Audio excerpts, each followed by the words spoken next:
Umat yang dikasihi oleh Tuhan kita Yesus Kristus, salam sejahtera untuk kita semua.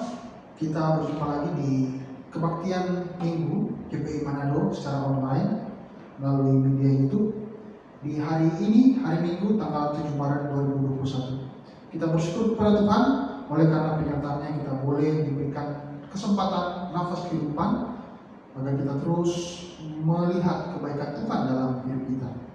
Sebelum kita akan memulaikan ibadah kita di saat ini, mari kita mengambil saat teduh.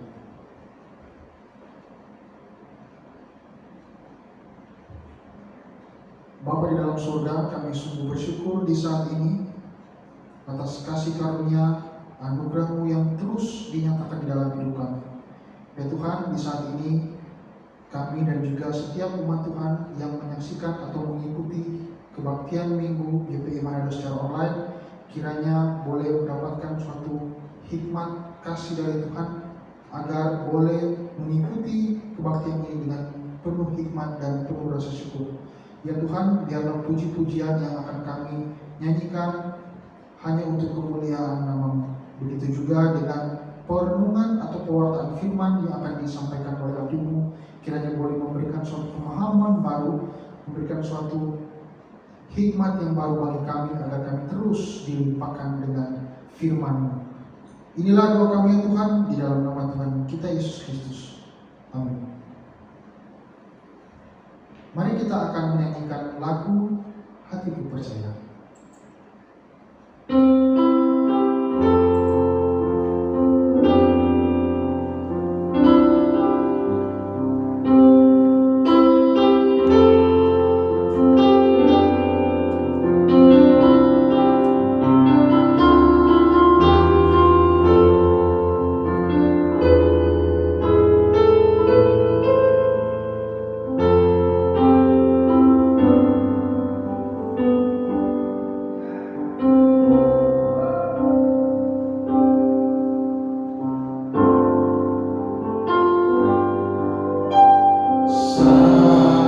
Pengharapanku hanya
ku percaya,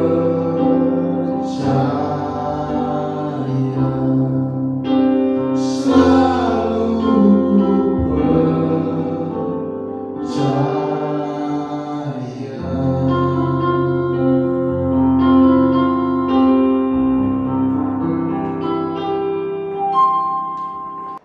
Umat yang dikasihi oleh Tuhan, mari kita terus memuji nama Tuhan dengan menyanyikan pujian besarkan nama Tuhan.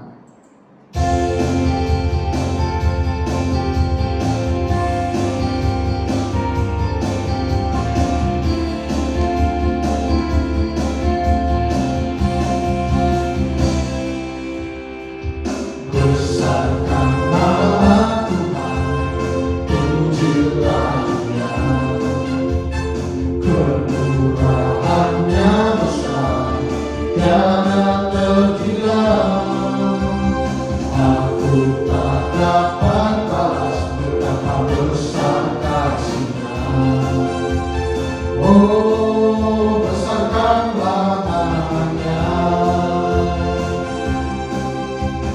Besarkan nama Tuhan, pujilah Dia. Kemurahannya besar, tiada terkira.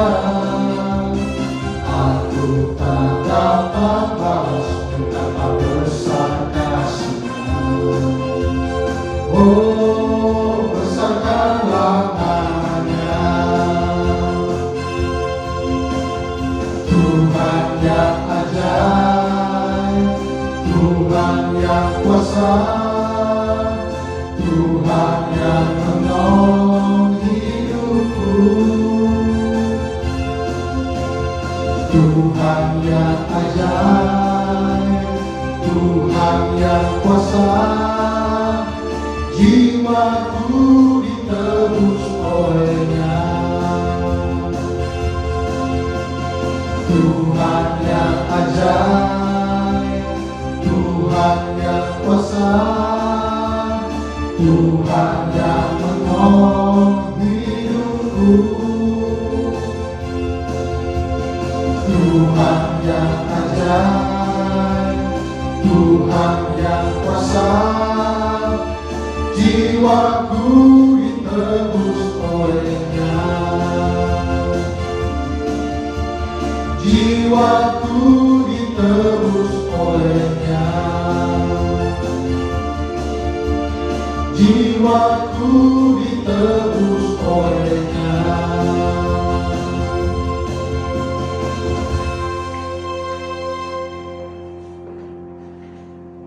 Kita akan menyambut firman Tuhan di saat ini dengan kita akan menyanyikan lagu Kusiapkan Hatiku Tuhan.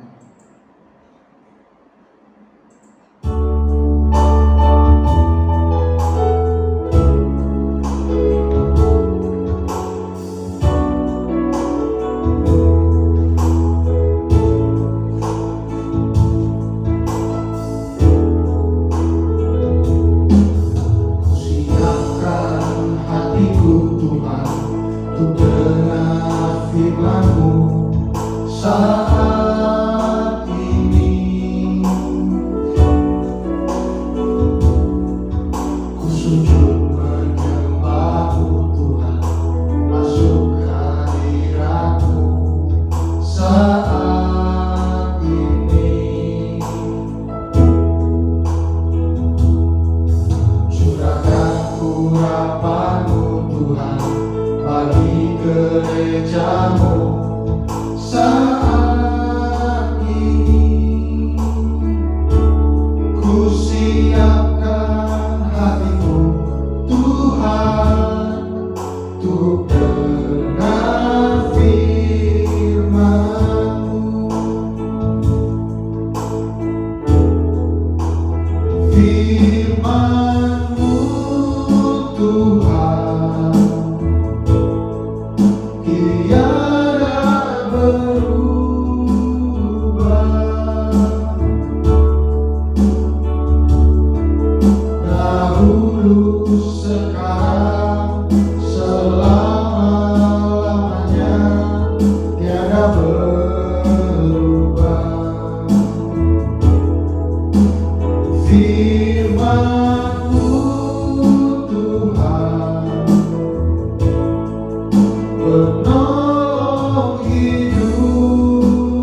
untuk dengar firman-Mu.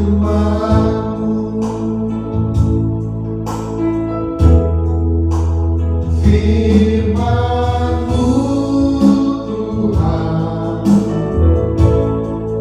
tiada berubah,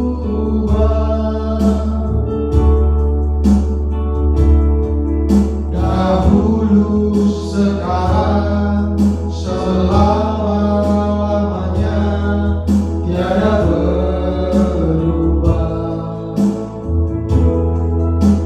Firman-Mu Tuhan penolong hidupku, ku siapkan hatiku Tuhan untuk dengar firman-Mu.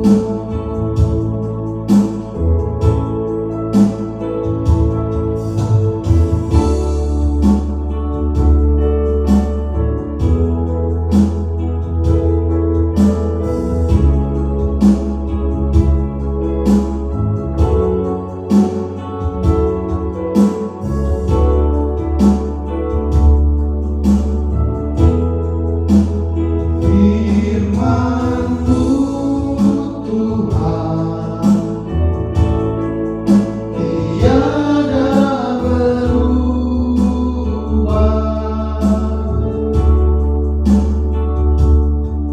dahulu, sekarang, selama-lamanya tiada berubah.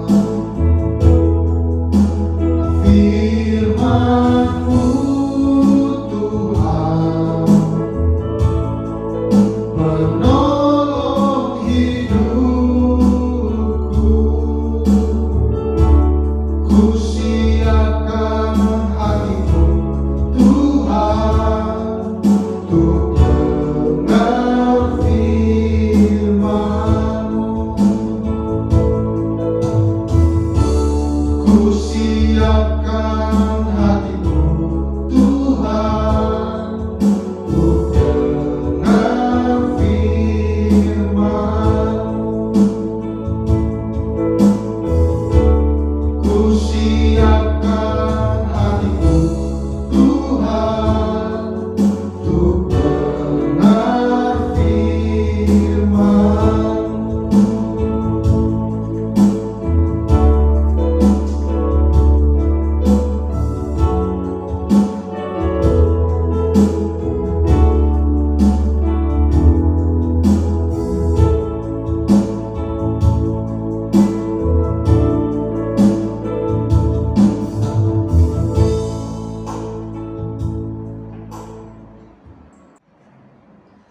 Salam Bapak Ibu yang terkasih dalam nama Tuhan kita Yesus Kristus.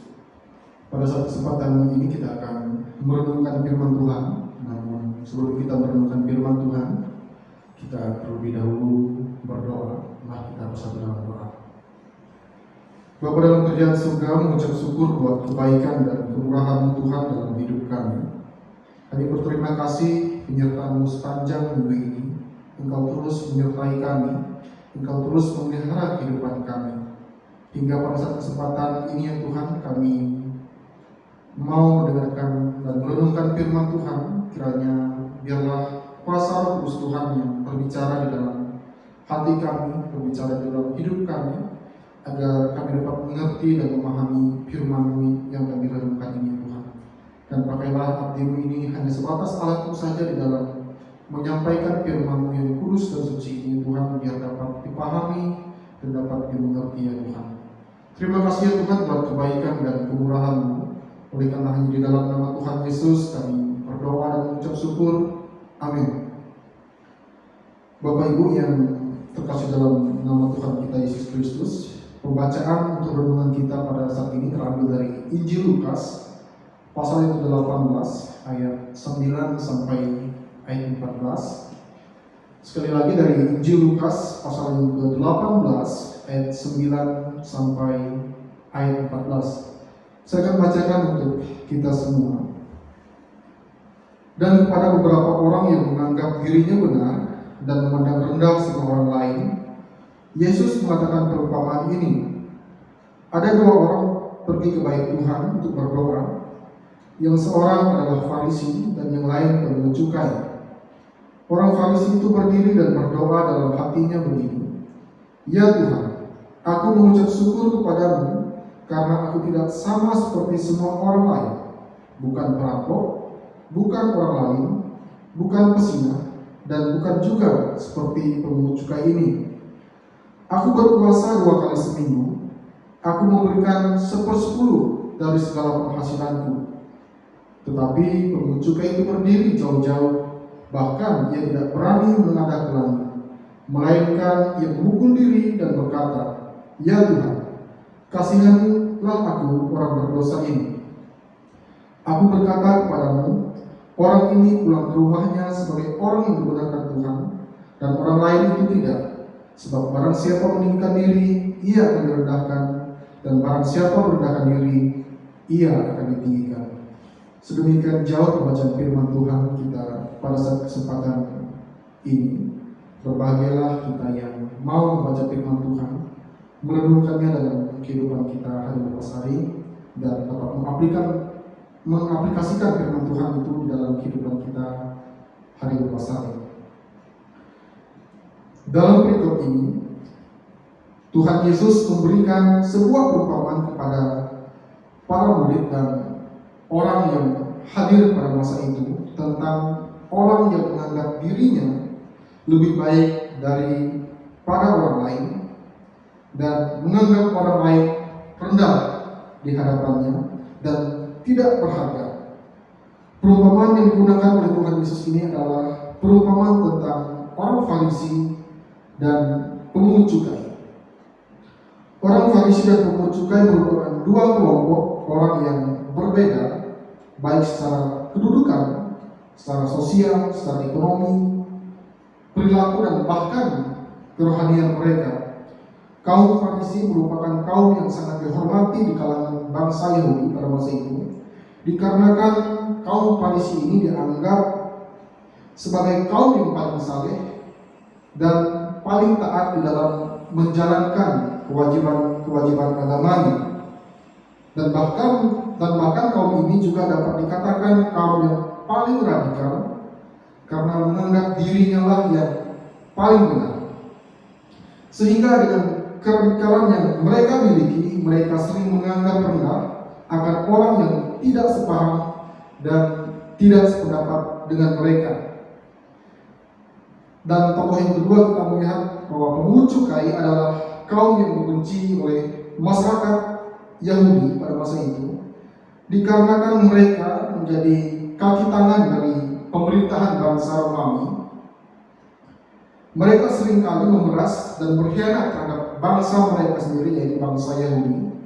Dengan memungut cukai, mereka melakukan hal-hal yang tidak wajar dalam memungut cukai itu. Mereka memeras dan meminta lebih dari apa yang mereka kerjakan, sehingga kaum Farisi ini menganggap bahwa kaum pemungut cukai ini adalah kaum yang sangat berdosa dan tidak layak untuk datang ke dalam bait Tuhan untuk berdoa, untuk memuliakan Tuhan pada masa itu. Dan inilah anggapan orang Farisi terhadap pemungut cukai, bahwa mereka ini adalah orang berdosa, orang yang tidak layak datang ke dalam bait Tuhan yang begitu suci dan kudus. Sebenarnya dalam Injil Lukas ini seringkali Tuhan Yesus menyinggung tentang orang-orang yang menganggap dirinya benar dan lebih baik dari orang di sekitarnya. Bisa kita lihat dalam Injil Lukas pasal kelima ayat 30, Injil Lukas pasal 7 ayat 39, Injil Lukas pasal 10 ayat 29, Injil Lukas pasal 15 ayat 22, dan Injil Lukas pasal 16 ayat 15. Di situ Tuhan Yesus seringkali mengungkapkan tentang orang-orang Farisi yang sering menganggap diri mereka lebih benar dibandingkan dengan orang-orang lain, dengan orang-orang sekitar mereka. Perumpamaan yang dikisahkan oleh Tuhan Yesus dalam perikop ini tentang dua orang yang pergi ke bait suci untuk berdoa. Yang pertama, sekali lagi kita lihat orang Farisi. Orang Farisi itu berdiri dan berdoa dalam hatinya dengan 6 poin yang mereka ungkapkan dalam perikop ini, yang diucapkan mereka. Yang pertama, ucapan yang mereka ucapkan adalah mereka bukan perampok, bukan orang lain, bukan seorang pesina, bukan pemungut cukai, atau tidak seperti seorang pemungut cukai yang mereka benci. Mereka berpuasa 2 kali seminggu dan mereka memberikan hasil 1/10 dari segala penghasilan yang mereka dapatkan. Dan kelihatan apa yang mereka perbuat ini sangat baik dan sangat benar anggapan mereka di mata Tuhan. Ucapan syukur dalam doa yang dipanjatkan oleh orang Farisi ini adalah tidak lain hanya untuk menyombongkan dirinya, memegahkan kesalehannya, dan memamerkan segala apa yang telah ia perbuat, telah mereka perbuat. Apa yang menjadi permasalahan dalam cerita ini, bahwa orang-orang Farisi atau kaum Farisi ini bersyukur bukan karena kasih karunia yang Tuhan berikan kepada mereka, bukan karena anugerah yang Tuhan berikan kepada mereka, melainkan mereka berbangga hati, berbangga diri dengan apa yang mereka bisa capai dalam kehidupan mereka, apa yang bisa mereka lakukan, seolah-olah perbuatan atau tindakan yang mereka lakukan itu berdasarkan kekuatan mereka sendiri, berdasarkan kemampuan mereka sendiri, tidak berdasarkan kasih dan anugerah Tuhan di dalam kehidupan mereka. Kita melihat tokoh yang kedua, yaitu pemungut cukai. Pemungut cukai di dalam perikop ini dikisahkan sebagai orang yang menganggap dirinya paling hina, menganggap dirinya paling rendah, sehingga ketika mereka berdoa, mereka berdiri jauh-jauh.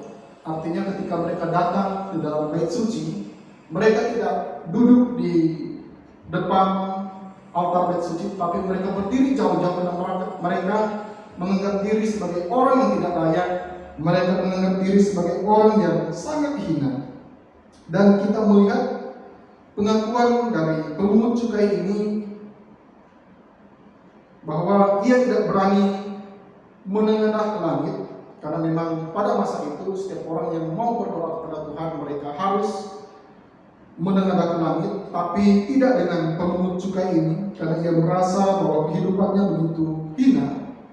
Ia merasa bahwa kehidupannya tidak layak untuk memuji dan memuliakan Tuhan dan bahkan berdoa kepada Tuhan. Dan kita melihat bahwa si pemungut cukai ini memukul dirinya sambil berkata, di situ kita lihat bahwa ya Tuhan, kasihanilah aku orang berdosa ini. Kita melihat sebuah pengakuan yang begitu tulus dari pemungut cukai ini, menganggap dirinya tidak layak, menganggap dirinya tidak pantas, menganggap dirinya begitu hina. Tetapi kita melihat bahwa ada permohonan di situ, ada permohonan pengampunan yang disampaikan oleh pemungut cukai ini kepada Tuhan, supaya Tuhan dapat mengampuni segala dosa yang telah ia lakukan. Selanjutnya, Bapak Ibu yang terkasih dalam Tuhan kita Yesus Kristus, kita melihat pengakuan yang dilontarkan atau pengakuan yang diungkapkan oleh Tuhan Yesus sendiri di dalam ayat yang ke-14. Di situ dikatakan bahwa apa yang diharapkan oleh orang Farisi, orang Yahudi yang golongan Farisi, terbalik dengan apa yang disampaikan oleh Tuhan Yesus ketika mereka berharap, mereka dibenarkan oleh Tuhan, tapi Tuhan Yesus sendiri memberikan pengakuan, memberikan pernyataan kepada mereka bahwa ketaatan atau kerendahan hati pemungut cukai inilah yang diterima Tuhan, yang dibenarkan oleh Tuhan di dalam kehidupan mereka. Di situ Tuhan Yesus menekankan, sebab barang siapa meninggikan diri, ia akan merendahkan, dan barang siapa merendahkan diri, ia akan ditinggikan. Dan kita melihat bahwa seolah-olah dalam kisah ini, di dalam perikop ini, Tuhan Yesus lebih memilih sikap berdosa yang dimiliki pemungut cukai dibandingkan sikap baik yang dimiliki oleh orang Farisi.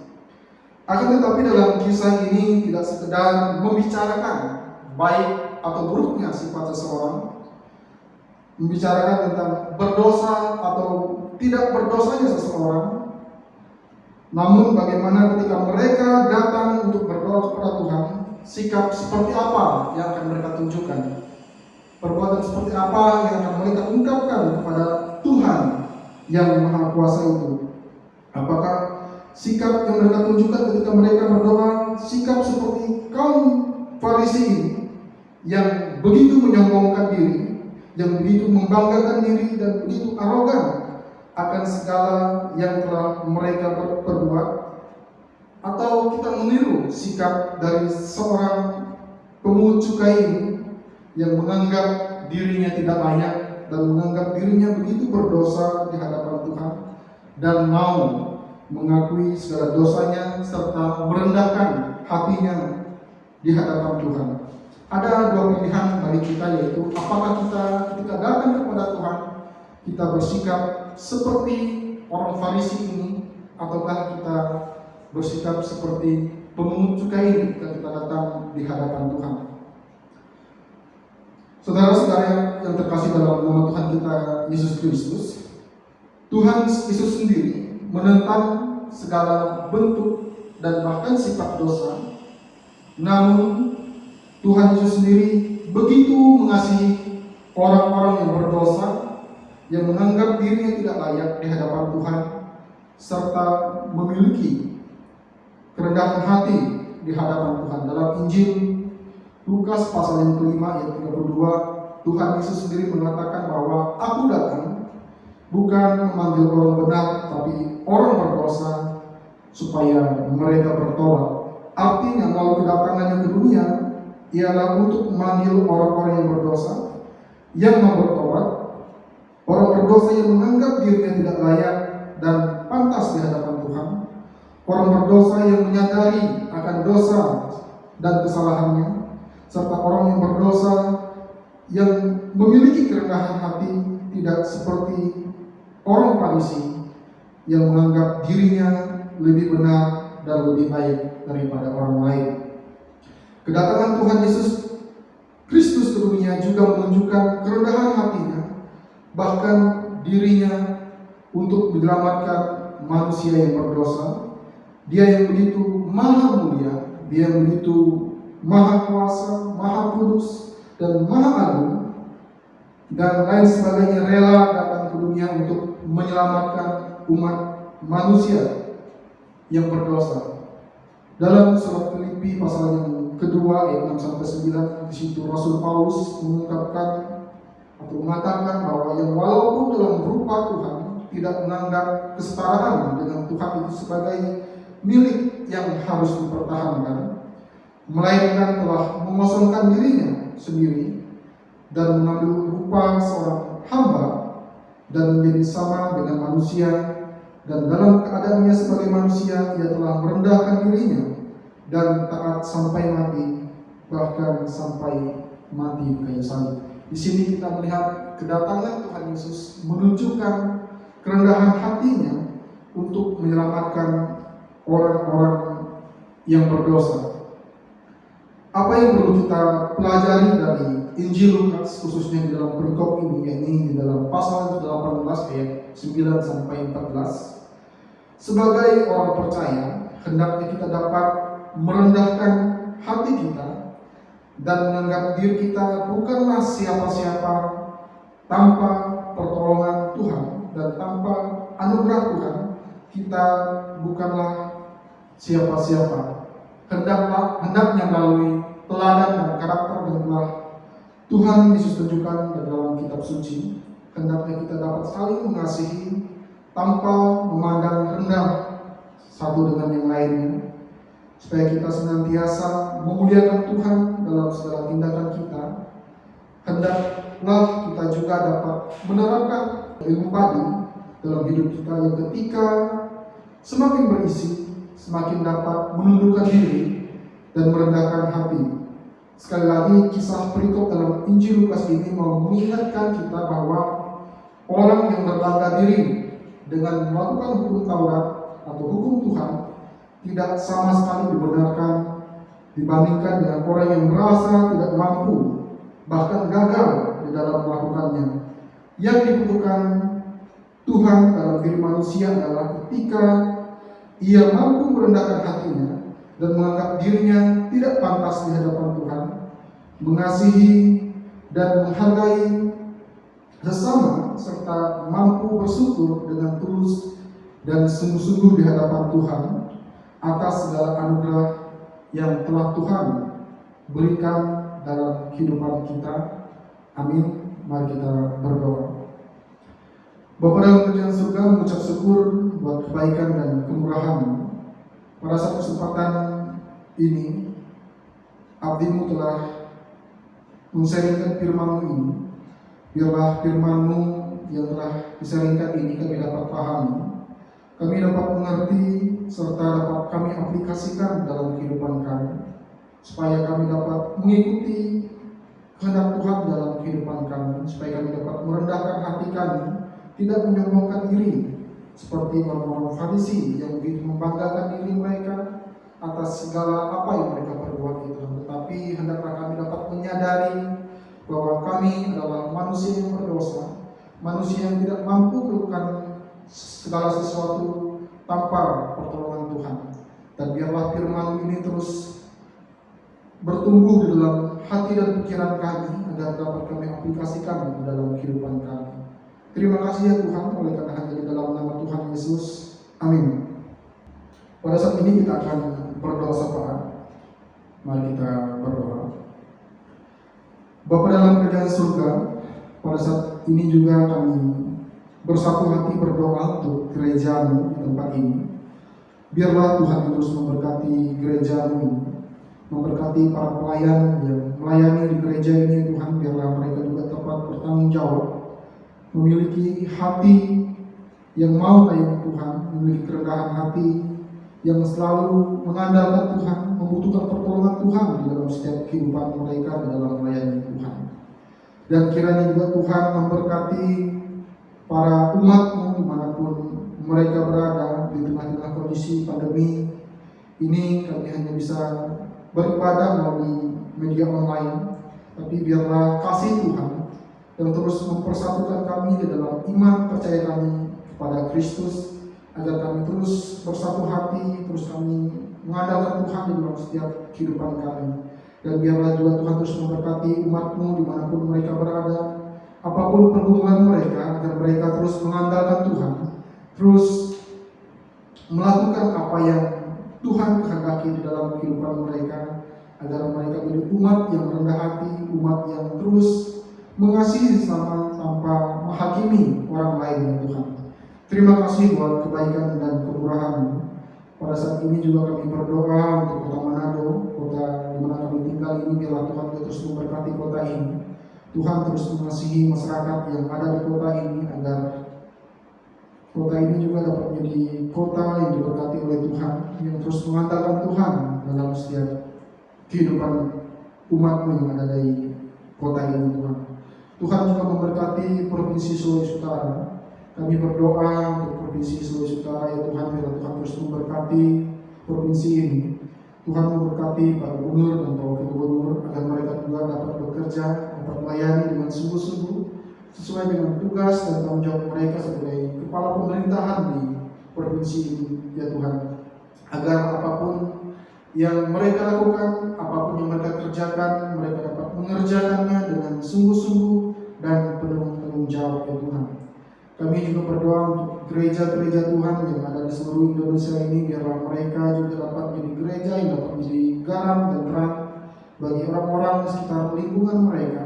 Biar dapat menjadi gereja yang merendahkan hati, gereja yang terus memuliakan Tuhan di dalam setiap kehidupan mereka, gereja yang terus menjadi berkat bagi orang-orang di sekitar mereka ya Tuhan, gereja yang terus menyuarakan kebenaran Tuhan dalam kehidupan mereka ya Tuhan. Terima kasih buat kebaikan dan kemurahan-Mu. Kami juga berdoa bersatu hati untuk bangsa dan negara yang kami cintai ini, bangsa Indonesia. Tuhan, biarlah Tuhan terus memberkati bangsa ini.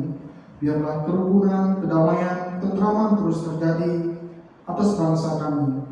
Tuhan juga memberkati Pak Presiden dan Pak Wakil Presiden di dalam kepemimpinan mereka sebagai kepala negara.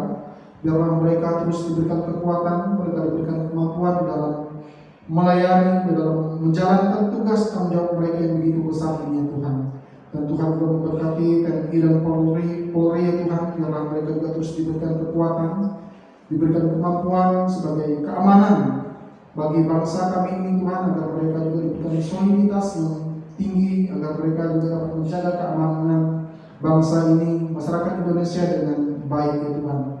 Kami juga tidak lupa berdoa untuk tim medis yang terus bekerja keras di dalam melayani pasien-pasien COVID-19 dan pasien lainnya, Tuhan.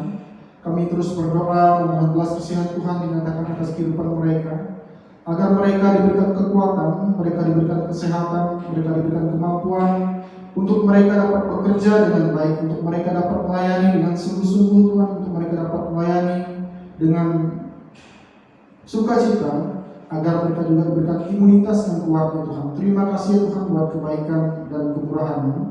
Inilah seruan doa kami, ya Tuhan. Kami alaskan doa ini dengan doa yang Tuhan Yesus ajarkan kepada kami, dengan doa Bapa kami. Bapa kami yang di surga, dikuduskanlah nama-Mu, datanglah kerajaan, jadilah kehendak-Mu di bumi seperti di surga. Berikanlah kami pada hari ini makanan kami secukupnya, dan ampunilah kami akan kesalahan kami, seperti kami juga mengampuni orang yang bersalah kepada kami. Dan janganlah membawa kami dalam pencobaan, tetapi lepaskanlah kami daripada yang jahat, karena Engkau-lah yang punya kerajaan dan kuasa dan kemuliaan sampai selama-lamanya. Amin. Umat yang dikasihi oleh Tuhan kita Yesus Kristus, kita akan mengakhiri ibadah kita di saat ini dengan menerima berkat Tuhan. Mari kita menerima berkat Tuhan. Tuhan memberkati engkau dan melindungi engkau. Tuhan menyinari engkau dengan wajah-Nya dan memberi engkau kasih karunia. Tuhan menghadapkan wajah-Nya kepadamu dan memberi engkau damai sejahtera. Kiranya kasih karunia dan damai sejahtera dari Tuhan Bapa kita dan dari Yesus Kristus dan juga persekutuan Roh Kudus menyertai saudara-saudara sekalian. Amin. Umat yang dikasihi oleh Tuhan kita Yesus Kristus, demikianlah rangkaian kebaktian online GPI Manado di saat ini, di hari Minggu tanggal 7 Maret 2021. Kiranya firman yang kita dengar tadi boleh menjadi suatu kekuatan dan juga penghiburan bagi kita, agar kita terus dikuatkan dalam firman Tuhan di dalam kita menjalani hidup kita. Umat yang dikasihi oleh Tuhan, tetap terapkan protokol kesehatan di dalam menjalankan setiap aktivitas kita di sepanjang hidup kita. Tuhan Yesus memberkati. Soli Deo Gloria.